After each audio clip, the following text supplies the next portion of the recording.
right, so this is Bill Brower with FMBA Nation. We are coming to you live here from the ServPro Studios in Rahway, New Jersey. I've got a really great show lined up for you today. I'm being joined by retired Deputy Chief Walter Nugent, who was with the Maplewood Fire Department, retired in April of 19, currently serves as the Fire Marshal in Chatham Borough.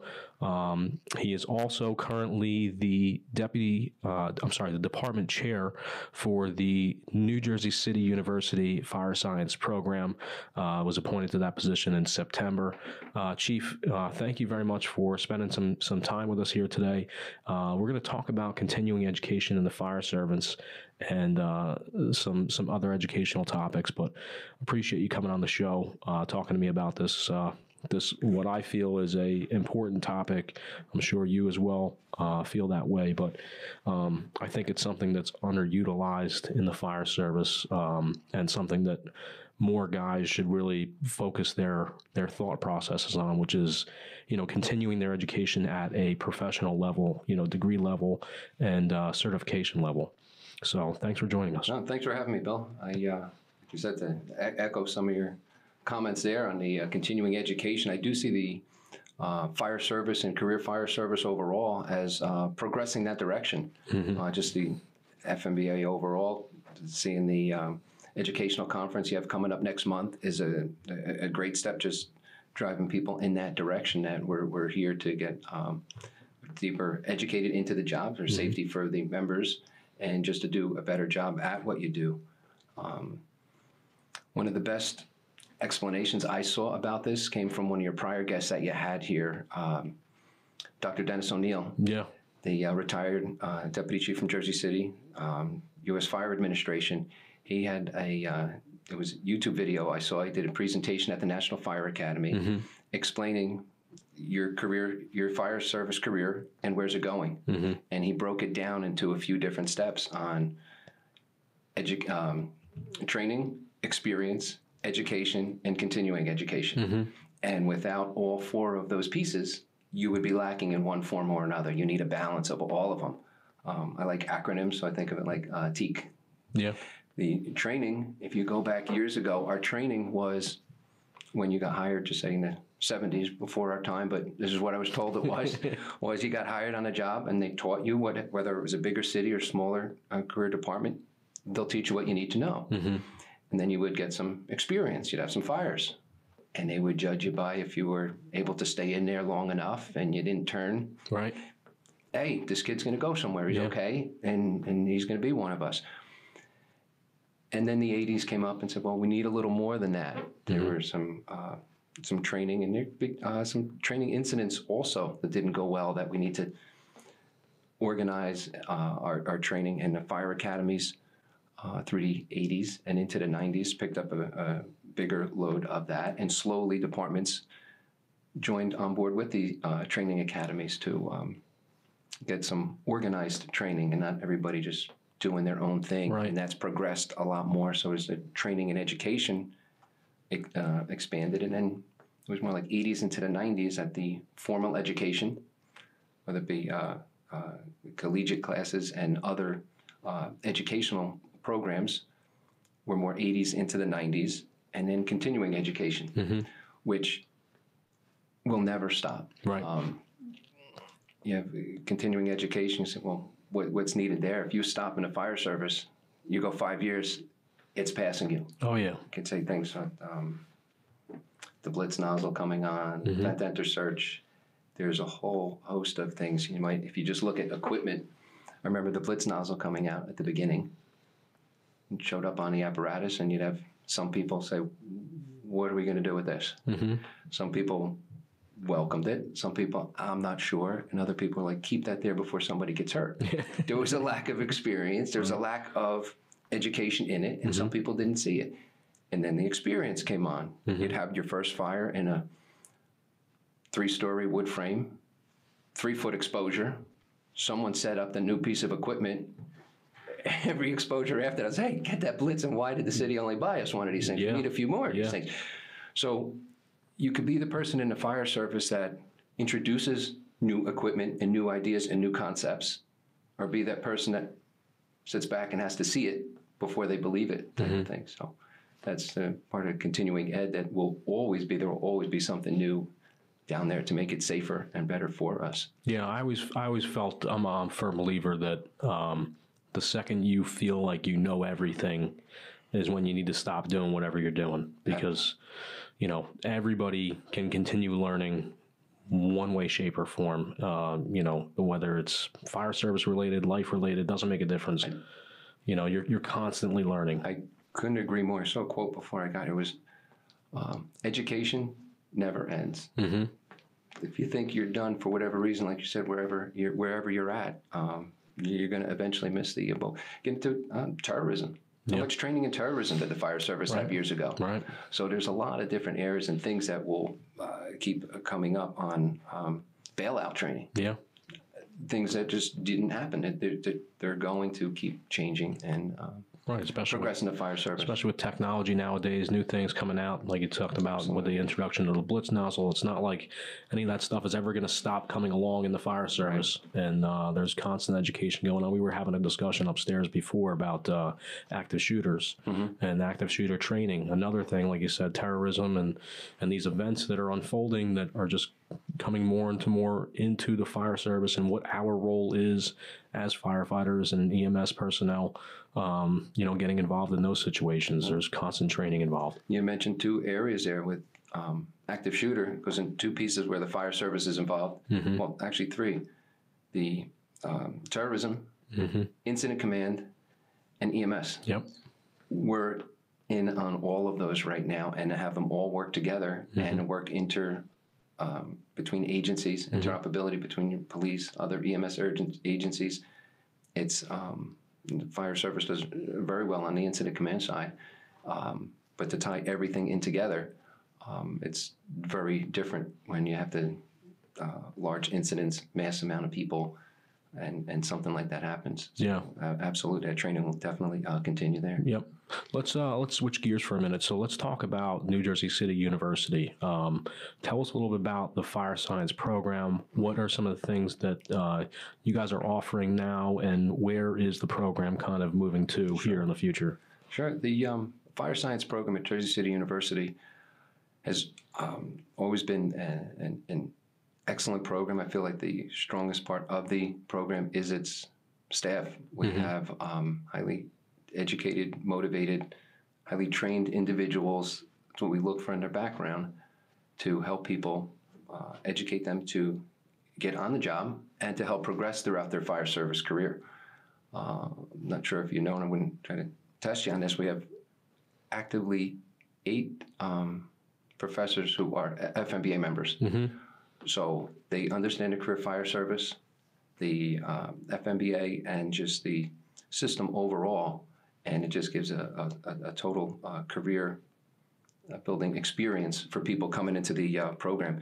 It is the only bachelor's of fire science in the state of New Jersey. So if someone were interested in progressing through their fire service career, they could receive the bachelor's in fire science. And we try to do the whole concept of few birds with one stone. The text that we use, we try to use the many of the same books that civil service is using for promotional tests. So someone's in a class, so someone doesn't have to say, well, should I be going for my fire science degree or study for promotional test?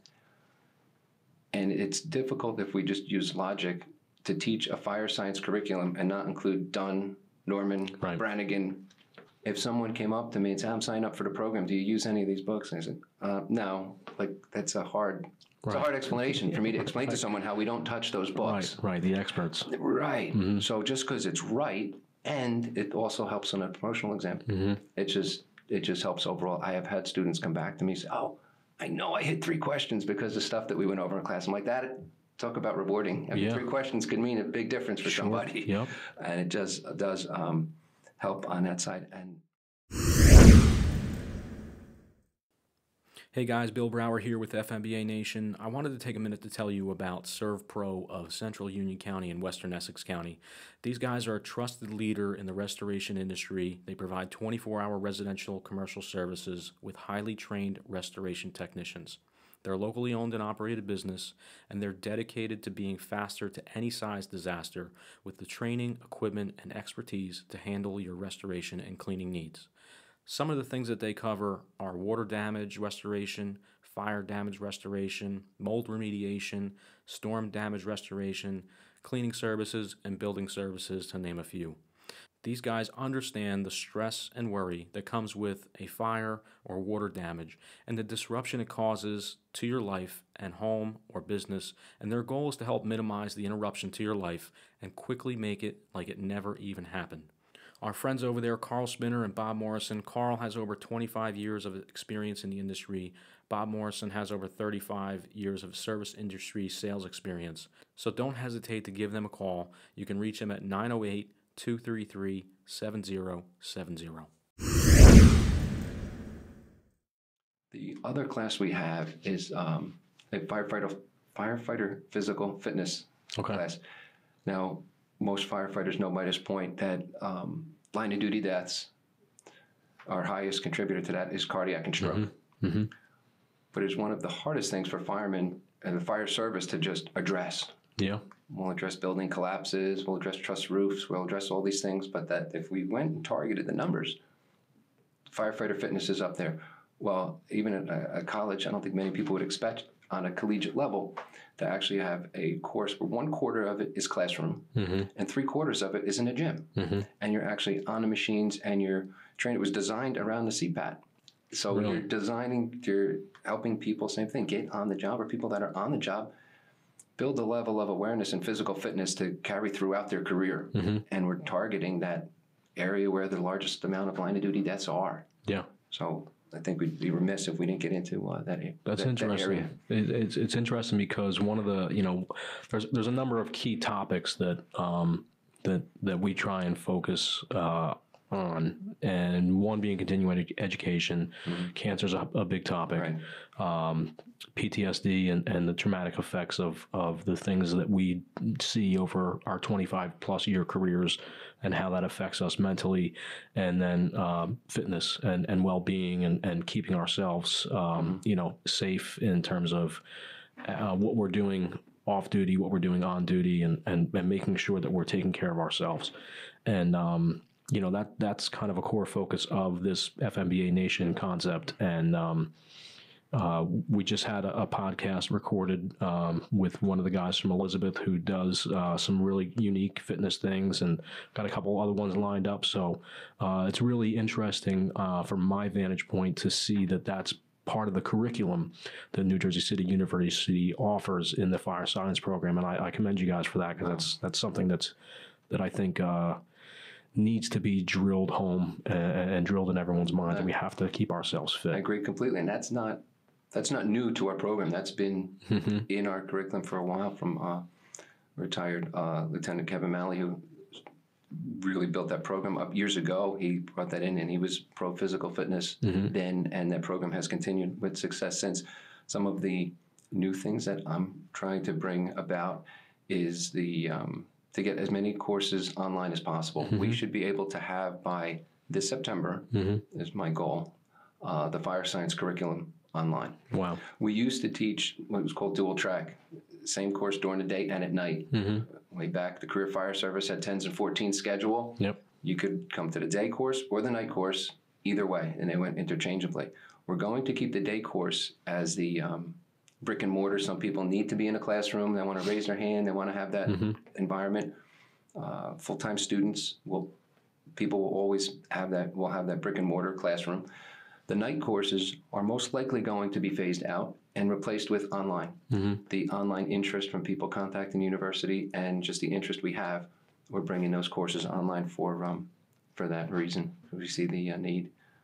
Yeah, anyone that really knows me knows that I'm huge into technology. I'm big into anything that we can improve the fire service with from a technological standpoint, whether it be online classes or, digital signage displays in firehouses that show you call information, all that kind of stuff. That's right up my alley. And I'm a firm believer that, the education you can get online is just as valuable as the education you can get in the classroom. and sometimes even more so, because a lot of the times you find instructors or professors bringing technology that's online into the classroom environment to teach. You know what I mean? YouTube videos, the PowerPoint presentations, all that stuff that's available can really be available online. And now with certain platforms out there, you got Skype, you got Zoom, you've got all different types of video conferencing.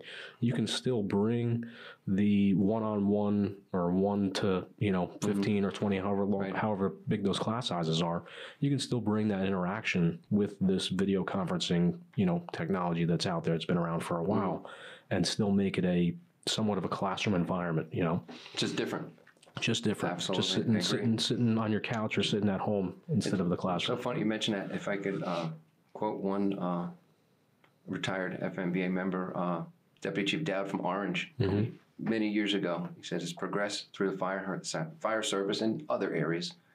When you bring something new out, the first answer, many times from firemen or anywhere you see, many places, we can. And it progresses to we might. Then it progresses to we will. Yeah. And we're in the middle of the we mights, we wills right now, because those numbers are changing. The interest is there, the draw is there, and the universities that do not get on board with this are going to miss out. And it is, there are the right ways to do anything, and the right online program will definitely fulfill those needs. And change, the other new changes besides trying to get the programs online, we'd like to bring in the New Jersey State Fire Inspector Certification Program to the university. So we'd be teaching that program in-house for college credit. It's a little difficult to explain to someone that the bachelor's in fire science would be a great thing to do, and then when they're done with that degree, you can't even do a fire inspection. It's just, and it's such a critical piece of to learn the building construction to that degree, and to learn whether you're doing inspections or not, to really understand the New Jersey Uniform Fire Code and the Act and where it came from. And it would be not a mandatory course, but as I was polling students and classes, the interest is very high in that, to bring that in the classroom for them. People shouldn't have to pick, should I go for my inspector's license, or should I go to college, or should I? The answer is yes. Yeah, and it should all be together. So we're working on developing that right now, and that should be done shortly. Yeah, I think that's really something special. Me personally, I've always felt that those certifications should also be available, online. And many of us know that, as firefighters, most of us are working second, third, part-time jobs, and time is, valuable for everybody. But to be able to advance your career, to achieve certifications, to achieve degrees and things like that, I've always felt that you'll see an increase in attendance, an increase in enrollment, because you're offering these classes and degrees and certifications that are much more accessible now, especially if it's a learn at your own kind of pace type of certification. Versus you have to do it within these certain months. I think you'll see a huge increase in enrollment and a large number of people getting their certifications due to that. I agree. That'll probably start, I would think, with the code recertification classes. You have to crawl before you walk. Sure. As far as the research, once the research get online, and some of them, they're opening up the door right now. Division of Fire Safety opening up, taking some online research. That's progressing. I know the building construction certifications, my fire HHS, those have started, and it seems like the Division of Fire Safety is starting to mirror that and bring more recertifications online also. The whole program overall online, I'm not saying would be impossible. When the university does start that, it will be a classroom version of that. That is a lot of information to get the initial course. It's a 120-hour program that would be over 2 semesters. Same thing, not saying impossible. Yeah. It would be a large amount of work to set up, and someone would have to be extremely disciplined as an online learner to get the amount of information in that code and the amount of page flipping and what it takes to get that course down online. But definitely the recertifications, and I would say in time, even the certification class. Yeah. So, from the university's perspective, if you have somebody that has an associate's degree or currently has a bachelor's degree in another area of study, how do they go about applying to university, and what kind of credit transfers to come in to get that fire science degree? Wow, awesome question. You're leading me right into my own. This is it's awesome. Most people, there's two fields right now that I see could take advantage of the programs we have. You have the transfer students. Many firemen have some credits from prior county school, got busy, didn't get to finish, or have an AS or AA from a county school, or might even have a degree in a completely different field. Yep. I had a degree in another field. I had a bachelor's in finance. I was able to transfer that to Jersey City. Took my 2 years fire science, and I had a second bachelor's. Wow. So for technically 6 years of school, I got 2 4-year degrees. Wow. Because so anybody with a bachelor's degree would be able to carry that over. If they're with an AA and AS from the county schools, that will automatically 100% transfer in. You will only need to take the fire science courses. Gotcha. If anybody has that finished, that would be it. Is there a limit as to how many credits can be transferred in? Well, with the AA and AS, once that transfers in, it would just be the fire science program is 39 credits. Okay. You would take those 39 credits, you would get your bachelor's in fire science. Gotcha. As far as the process on that, there's a department that just handles it. It's called the email address is just transfers at NJCU.edu. You email them for information on that. To apply, it's easy enough to just go on the website, NJCU.edu. You click on apply and transfers, and it walks you right through it. And then you could see, hey, what do I need to finish? Gotcha. 2 years? Is it 3 years? What would I need to balance that out, actually? I don't have a code with. I think there's a slight a transfer fee on there. Anybody would email me or contact you, I get that transfer fee waived. You zero out of pocket. Right. And you just basically 3 clicks and send your information in, and they'd be able to see exactly what the university does recognize on that if it was a partial degree and someone didn't complete it. Right. Wow. I know several departments, some of them offer financial reimbursement for taking these classes. For somebody that's interested in taking the class, or maybe their department doesn't reimburse them, what kind of out-of-pocket expense do they kind of see in getting this fire science degree? The other thing, as far as financial assistance, there are many people coming into the fire service now that are vets.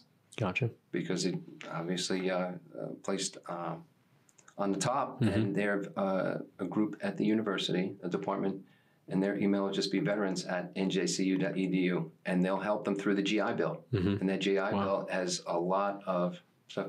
Everybody qualifies at different levels between that GI Bill. I'm not an expert in the GI Bill. Right. But they contact that department, and they will be able to tell them exactly what they will be able to get, and not from the GI Bill to assist them with that. I always looked at the degree overall, whether the when I took it, I think max they covered some money for $200 worth of classes. Yeah. That has since increased for tuition reimbursement. I think overall, as far as a union's point, it's a matter of how much. Sometimes what we ask for. And if there wasn't years ago when we just said that education wasn't too much on the forefront, so not too many departments were really pushing that into a contract or asking for certain things within a contract. Yeah. There are some departments that actually have a small percentage or stipend once you obtain the degree. It's almost a way of adding back longevity. Yeah. That they're saying, well, but we're giving you something, the individual increase in their education. Yeah. You're not using that word longevity that nobody wants to hear anymore, but it's a way of additional compensation for someone that they could receive, not just compensation, but a bump in their pay forward for having that degree, but without asking for that. And it is something, well, they're coming to the table and offering something, just something to consider throughout the negotiations to have that, and the reimbursement for that. Yeah, I think in some departments, mine included, we have an educational stipend for somebody with an associate's or a bachelor's degree, and in addition, if approved by the chief, which 99.99, if not 100% of the time, it's approved by the chief. If you want to continue your education, go and get a bachelor's degree in approved area study, which the fire science degree would be approved. They'll reimburse you upon completion of the degree with I think it's a C average or better. Right. You get reimbursed for that. So somebody in my position or somebody in the department that offers that, where not only A, are they willing to pay for your education upon completion of it, B, you're getting a stipend each and every year because you hold a degree, and C, you can take the education with the degree and also seek additional employment either into retirement or as a part-time job, either being an inspector or an arson investigator, an instructor, something along those lines. I think it's a no-brainer, for our guys to utilize that program and further continue their education. I agree completely on that. You look at the benefits overall, whether it's reimbursed or not. And education is something you get. You're going to use it on the job, part-time, at retirement. You want to, if possible, set yourself up for if someone wants to work past 25 or 30 years, you want it to be your choice, not because you have to. Right. And you want to just have options, and you're learning your job even that much better along the way. Right. There's just multiple benefits for having that and trying to expand the program to fit in those other components of education, like we said, the physical fitness, the code compliance. And we're trying to make it a one-stop shop as much as possible, so people aren't making a choice. Like, go to fire school, or should I get the degree, to make it more advantageous. Yeah.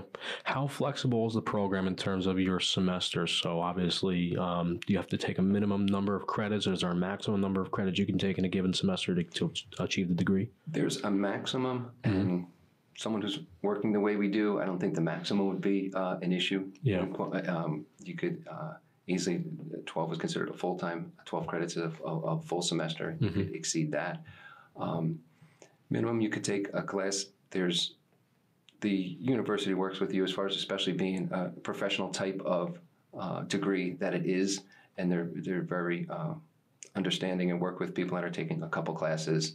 You need a semester off because things happen. Someone just wanted a semester off. Hey, the promotional test coming up. I'm doing 100%. Right. You take that semester off. That's not, it's very understood. Right. It's understood that that things come up in life, and it's just. But the university works with you on that. It's not like you missed 1 or 2 semesters and that's it. Gotcha. For those that are not quite sure, where's the campus located? The campus is located in Jersey City on Kennedy Boulevard. We also have a southern campus at Brookdale in Wall. Okay. And that we're building our southern presence now, adding to that. There's a large amount of, I believe, work for as far as education to build the presence in the South Jersey area. A lot of departments are expanding and growing, and this would fit very well, and the program is starting to grow in that area. But we're very interested in students could, if someone lives down south, take a couple classes there, take something else online. If they would needed a course and it was only available in Jersey City, so they'll have those 3 options of online, South Jersey, and North Jersey in Jersey City. Wow, that's really, that's convenient. Myself included, I live in Monmouth County, I live in Neptune, so great. Brookdale's right around the corner. Exactly. Yeah. So it just opens it up, gives a little, as many options as possible. We're trying to, if you don't change, it's going to pass you. So we're just trying to keep up with with everything. And South Jersey is definitely a market that we're looking to capture right now. Right. I think this is something that a lot of people listening to can take so much away from. What's the best way to get information about the courses being offered, course catalogs, that kind of stuff? All that's available online? Of course, all the stuff's available online. Just NJCU.edu, and you click on Fire Science. All that stuff's in there. As far as emailing me directly, it's just first initial, last name, W. Nugent, NJCU.edu. I'll respond to anybody's email and transfer students, new students coming in if they had any questions. But a lot of that information is available online on the details, and just contact us, and we'll help anybody out on that. Another, there we said about professional education that I didn't touch on. We have a program also in the university. It's separate from the fire science, but it's called PEL, Professional Education and Lifelong Learning. Okay. And what they'll do is, right now they actually have a course, an OSHA class coming up. It's Steady Mondays starting, I believe, the 27th of January.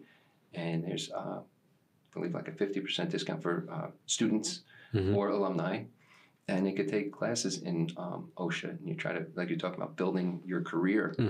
Many times someone might have codes, might have fire investigation, might have this, but OSHA is one of those fields that if they're really hiring you as a fire service professional and you go into a company, they're not looking at you to just do codes. They want all codes, all violations. And if you could open up that OSHA component with the PEL organization, will be able to open that up to people. And there's other things besides that we're expanding into also. So it will be that one-stop shop on these types of programs. And as we see the need, we're expanding more programs into the PEL program also, just on a professional basis, whether someone has a degree or not.